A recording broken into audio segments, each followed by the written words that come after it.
আসসালামু আলাইকুম। আমি মারিয়া, নতুন একটি ভিডিওতে আপনাদের সবাইকে স্বাগতম। তো সবাই কেমন আছেন? আশা করছি অনেক বেশি ভালো আছেন। আমরা আল্লাহ রহমতে অনেক বেশি ভালো আছি। তো আজকে আমি খুবই সহজভাবে এবং হোমমেড চানাচুর তৈরি করে দেখাবো। একদমই ইজিভাবে এটা চানাচুর তৈরি করা যাবে। পৃথিবীর সবচাইতে ইজি যেভাবে চানাচুর তৈরি করা যাবে ঠিক সেটাই আমি দেখিয়ে দিব, আর খেতে হবে দুর্দান্ত মজা। তো চলুন শুরু করা যাক। তো চানাচুর বানাতে আমি চলে এসেছি। এখন আমি সর্বপ্রথম বানিয়ে নিব চানাচুরের ভেতরে যে বুন্দিয়া থাকে গোল গোল ওইটা। তো এই জন্য আমি এখানে বেসন নিয়ে নিয়েছি পরিমাণ মতো, দিয়ে দিচ্ছি একটু লবণ, একটু হলুদ। এখন আমি এগুলোকে একটু মিক্সড করে নিব আগে। এটা আমার গোলা হয়ে গিয়েছে। এটার থিকনেসটা ঠিক এই যে এরকম হবে, পাতলা হবে এরকম। বুন্দিয়া করার জন্য এরকম পাতলাই করে নিতে হবে। তো বুন্দিয়াটা ভাজার জন্য আমি এখানে একটা ফ্রাই প্যানের মতো করে নিয়েছি, আর এতে আমি পর্যাপ্ত পরিমাণে তেল দিয়ে দিয়েছি।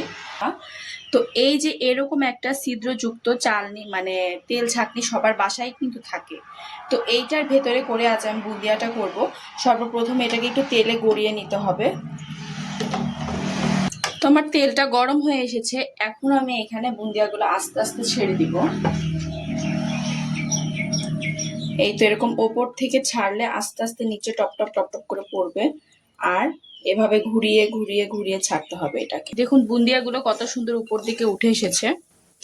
আর এই যে এরকম ছোট ছোট গোল গোল হবে, এরকম কিন্তু চানাচুরের ভেতরে থাকে। এটা ভাজা হয়ে গিয়েছে, এরকম লালচে লালচে হয়ে আসলে এটাকে উঠে নিতে হবে। আর আমি এখানে একটা চালনি যুক্ত একটা বাটি নিয়ে নিয়েছি। এর ভেতরে আমি বুন্দিয়াগুলোকে রেখে দিব, আর এরকম একটা ছাঁকনির সাহায্যে বুন্দিয়াগুলোকে তুলে নিচ্ছি আমি। সবগুলো বুদিয়াকে একদম উঠে নিয়েছি, আর দেখুন কত সুন্দর হয়েছে। এটার কালারটা এরকম হলে এটাকে উঠে নিতে হবে। আমি আবারও বেসন নিয়ে নিলাম। এখন এই বেসন দিয়ে আমি ওই যে চানাচুরের ভেতরে যে চিকন অংশটা থাকে ওইটা বানিয়ে নিব। দিয়ে দিচ্ছি একটু লবণ আর একটু হলুদ। শুকনো উপকরণটাকে ভালো করে আগে মেখে নিচ্ছি আমি। এখন এখানে অল্প অল্প করে পানি দিব, আর এটাকে শক্ত একটা ডো বানিয়ে নিব। এই তো আমার এই গোলাটা কিন্তু একদম রেডি, একদম কিছুটা ক্রিমের মতো হবে এরকম। তো এটা একদম রেডি ভাজার জন্য। আর আমি এটা ভাজবো, এটা একটা বোতল নিয়ে নিয়েছি আমি, পেপসি টাইপের বোতল। এরকম একটু নরম জাতীয় একটা বোতল নিয়ে নিয়েছি। আর বোতলের মুখটাকে আমি এই তো এরকম ছিদ্র করে নিয়েছি, দেখে বুঝতে হবে। এই তো আমি এইভাবে একটু ছিদ্র করে নিয়েছি। এখন আমি বোতলের ভেতরে, এই বোতলটাকে আমি ভালো করে ধুয়ে নিয়েছি। এখন এর ভেতরে আমি এই বেসনটাকে সুন্দর করে ঢুকিয়ে দেবো চেপে চেপে। এই তো এইভাবে করে আমি পরে দিব। আর এই তো বোতলে আমি ভরে নিয়েছি সবগুলো বেসন। এখন আমি এটা সিপিটা লাগিয়ে দিচ্ছি। এই আমি এখন এখানে বোতলের ভেতর থেকে এগুলো দিয়ে দিচ্ছি চিপে চেপে। বিসমিল্লাহ দিয়ে দিয়েছি এখানে। তো এটা এখন সুন্দর করে ভাজা হোক। তো আমার এই এক চার ভাজা হয়ে গিয়েছে। এখন আমি এটাকে উঠিয়ে নিচ্ছি। দেখুন কত সুন্দর করে এটা ভাজা হয়ে গিয়েছে। এইভাবে করে লাল লাল করে সবগুলো আমি ভেজে নিব। এই তো দেখুন চিকন চানাচুরগুলো আমার ভাজা হয়ে গিয়েছে, আর অনেকগুলো হয়েছে। এখন এগুলোকে এই তো এইভাবে করে একটু ভেঙে দিতে হবে। আমি কিছুটা ভেঙে দিয়েছি নিচের দিকে। আজকে বেশি একদম ঝুরা ঝুরা করা যাবে না, একটু বড় বড় রাখতে হবে। এই তো দেখুন আমি নিচের দিকে কিন্তু একটু ভেঙে নিই। তো আমি এখানে আবারও কিন্তু বেসন নিয়ে নিয়েছি, দিয়ে দিচ্ছি স্বাদ মতো একটু লবণ, আর দিয়ে দিলাম একটু হলুদ। এখন এই শুকনো উপকরণটাকে ভালো করে আগে মিক্সড করে নিতে হবে। এখন এর ভেতরে আমি আবারও পানি দিয়ে ক্রিমের মতো একটা ব্যাটার তৈরি করে নিব। এই গোলাটাও কিন্তু ঠিক এই যে ক্রিমের মতো এরকম হয়েছে, এরকমই হবে এটার থিকনেসটা। তো এখন আমি এটাকে আবারও এই যে এই বোতলটাতেই ভরে নিব, যে বোতলটা দিয়ে আমি এর আগে ঝুরি চানাচুরটা তৈরি করলাম চিকনটা। এই বোতলেই ভরাবো, আর সাথে আমি ওই বোতলের সাথে খাপ খাইয়ে এই তো একটা সিপি নিয়ে নিয়েছি। এটাতে দেখেন একটু বড় ছিদ্র করেছি আমি একটা, দেখলে হয়তো বুঝতে পারবেন। এই তো একটা বড় করে একটা ছিদ্র করে নিয়েছি। আমি এই গোলাটাকে আবারও এই বোতলের ভিতরে সুন্দর করে ভরে নিচ্ছি। ভালো করে একদম চেপে চেপে ভরে নিতে হবে। তো আমি প্যানে আবারও এটাকে দিয়ে দিচ্ছি। এই তো এইভাবে করে দিতে হবে। দেখুন একটু মোটা হয়ে পড়ছে, কিন্তু ওরকম চিকন না, এটা একটু তুলনামূলক মোটা হবে। চানাচুরের ভিতরে দেখবেন একটা চিকন অংশ থাকে, তার চেয়ে একটু মোটা একটা থাকে, তো সেই অংশটা এইটা। চারটা ভাজা হয়ে গিয়েছে। এখন আমি আবারও চালনিতে উঠিয়ে নিচ্ছি এটাকে। এই তো আমি চালনিতে উঠিয়ে নিয়েছি, আর দেখুন কালারটা কেমন হয়েছে। এটাকে একটু পরে ভেঙে ফেলবো। এখন এটা এরকমই রেখে দিচ্ছি। ঠিক এইভাবে করে আমি সবগুলো এখন ভেজে নিব। আচ্ছা, আমার কিন্তু এই তো এইগুলো সব ভাজা হয়ে গিয়েছে। এখন আপনাদের মনে হতে পারে যে বোতলের ভেতরে তো বেসন থাকবে।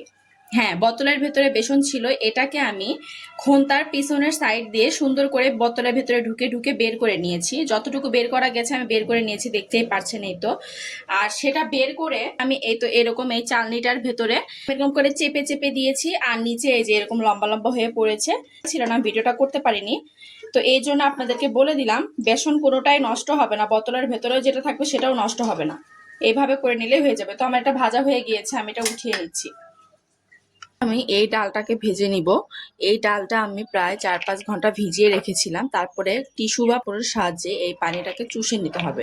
তেলটা হালকা গরম হয়ে আসলে আমি এখানে সম্পূর্ণ এই ডালটা দিয়ে দিচ্ছি। এটা হচ্ছে অ্যাঙ্কার ডাল। বিসমিল্লাহ।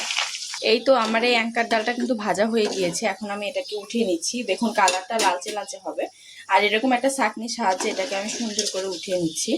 এই তো, আর আমি ছেঁকে তুলে নিচ্ছি। এরকম আর একটা ছাঁকনি আছে, তার নিচে আমি প্লেট দিয়েছি যেন তেলটা সুন্দর করে ঝরে নিচে পড়ে যায়। এখন আমি এই তেলেই ভেজে নিব এই যে ডাবলি ডাল। এই ডাবলি ডালটাকে আমি 4-5 ঘন্টা ভিজিয়ে রেখেছিলাম, তারপরে টিস্যু বা একটা কাপড়ের সাহায্যে পানিটাকে আমি চেপে চেপে একদম তুলে নিয়েছি। এখন এটাকেও আমি ভেজে নিব সুন্দর করে। তো আমি সম্পূর্ণ ডালটা দিয়ে দিচ্ছি। আমার এই ডালটা ভাজা হয়ে গিয়েছে, দেখুন কত সুন্দর লালচি লালচি করে ভেজে নিয়েছি। এখন এটাকে উঠিয়ে নিব। এই তো এই ছাঁকনির সাহায্যে সুন্দর করে এটাকে এখন উঠিয়ে নিচ্ছেন, নিয়ে আমি এর ভিতরে এটাকে রেখে দিচ্ছি। এখন আমি এই তেলে ভেজে নিব বাদাম। এই তো কাঁচা বাদাম নিয়েছি, এই বাদামটাকে এখন এখানে ভেজে নিব। বাদাম ভাজতে কিন্তু খুব অল্প সময় লাগে। বাদামটাকে আমি দিয়ে দিচ্ছি। বাদামটা ভাজা হয়ে গিয়েছে, আমি এখন উঠিয়ে নিচ্ছি। বেশিক্ষণ রাখলে এটা পুড়ে যাবে। এই তো আমি সবগুলো বাদাম একদম উঠিয়ে নিয়েছি। এই তেলে এখন আমি ভেজে নেব চিড়া। এই তো চিড়া নিয়েছি, এখন চিড়াটাকেও সুন্দর করে ভেজে নিব। আমার চিড়াটা ভাজা হয়ে গিয়েছে, এখন আমি তুলে নিচ্ছি।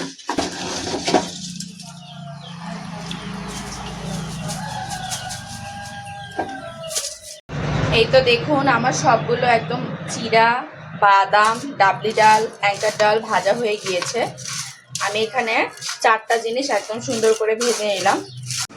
এখন আমার সবগুলো রেডি করার পালা একসাথে। এই তো চিকন চানাচুরটা, তারপরে এই তো এই এই এই চানাচুরটা, এটাকে আমি এখন এই তো ভেঙে নিব।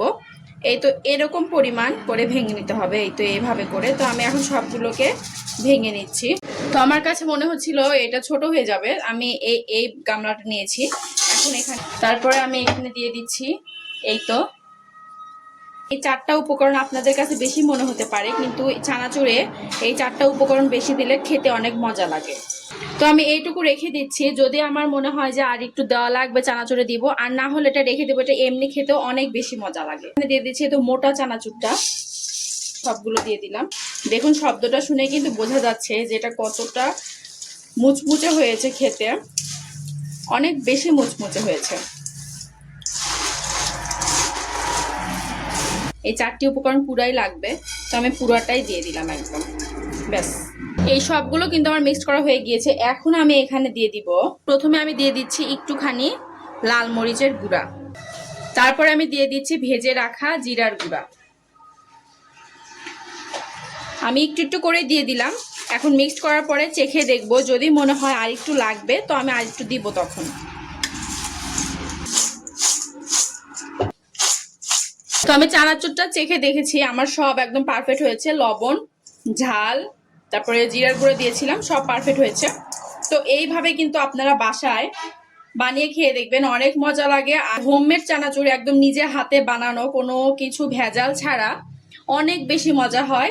2-3 মাস এটাকে ঘরে রেখে খাওয়া যাবে, আর তার আগে আমার ফুরিয়ে যায়, কেননা অনেক বেশি মজা হয় এটা।